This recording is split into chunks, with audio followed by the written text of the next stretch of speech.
Je suis ici aujourd'hui pour soutenir tous les Russes, les personnes d'origine russe et les russophones, qui sont stigmatisés chez nous, en Belgique et en Europe, soit à l'école, soit sur leur lieu de travail ou parfois même par leurs voisins. Je suis ici pour partager ma tristesse de voir de nombreux événements liés à la culture russe annulés ou critiqués par ignorance. Mon grand-père a quitté la Russie en 1919 et s'est installé en Belgique après la Révolution. Enfant, il a d'abord vécu en Tchécoslovaquie, mais à 24 ans, grâce à la générosité de la Belgique, il est venu terminer ses études et il s'y est installé. Je n'ai pas la chance de parler le russe, et je le regrette. Tout ce que nous avons de connaissances en nous est une richesse. Mon âme n'a pas de patrie. J'ai de l'empathie pour toutes celles et ceux qui souffrent, et j'ai de l'admiration pour toutes celles et ceux qui font vivre la culture, quelle qu'elle soit et d'où qu'elle vienne. Je suis de nationalité belge, et j'en suis fier. Je vous disais, je ne parle pas le russe. Pourtant, en 2017 et 2018, il y a maintenant 4 ans, je suis parti sur les traces de mes aïeux, afin de narrer l'histoire de 100 ans de présence et de culture russe en Europe, et plus particulièrement en Belgique. À cette occasion, j'ai rencontré des Russes de toutes les vagues d'immigration, ainsi que des Russes d'aujourd'hui, certains qui vivent et travaillent en Belgique et d'autres qui vivent en Russie.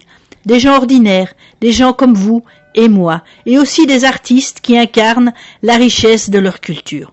Des hommes et des femmes tous riches de quelque chose parce que nous sommes tous riches de notre propre parcours, de notre générosité, de notre capacité de rire, de pleurer, de rêver et d'aimer. C'est cela qui compte vraiment pour moi en ce monde. Le reste, hélas, n'est que de la survie, avec des règles que je ne peux pas changer à mon petit niveau parce que je ne connais pas les codes qui me permettraient de créer plus de justice et de paix pour tous. J'ai bien peu de foi en la politique, d'où qu'elle vienne. C'est pourquoi je me concentre sur ce que je peux faire et non sur ce que il faudrait faire ou ne pas faire. Je ne veux pas reporter ma frustration d'impuissance sur des innocents. Il y a de nombreux Russes et russophones.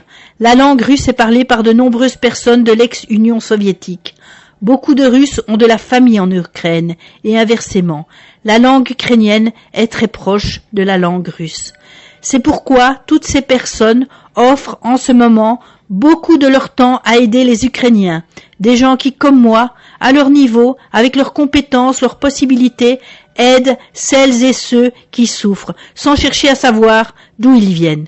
Ils sont motivés par leur facilité de pouvoir communiquer avec eux. Il n'y a pas d'êtres humains qui méritent de souffrir plus que d'autres.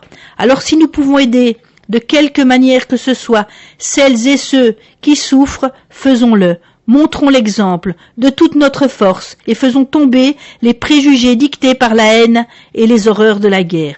Je suis ici aujourd'hui pour soutenir tous les Russes, les personnes d'origine russe et les russophones, qui sont stigmatisés chez nous en Belgique et en Europe, soit à l'école, soit sur leur lieu de travail, ou parfois même par leurs voisins. Je suis ici pour partager ma tristesse de voir de nombreux événements liés à la culture russe annulés ou critiqués par ignorance. Je suis ici pour citer un dicton emprunté à la langue russe. Un mot aimable est comme un jour de printemps.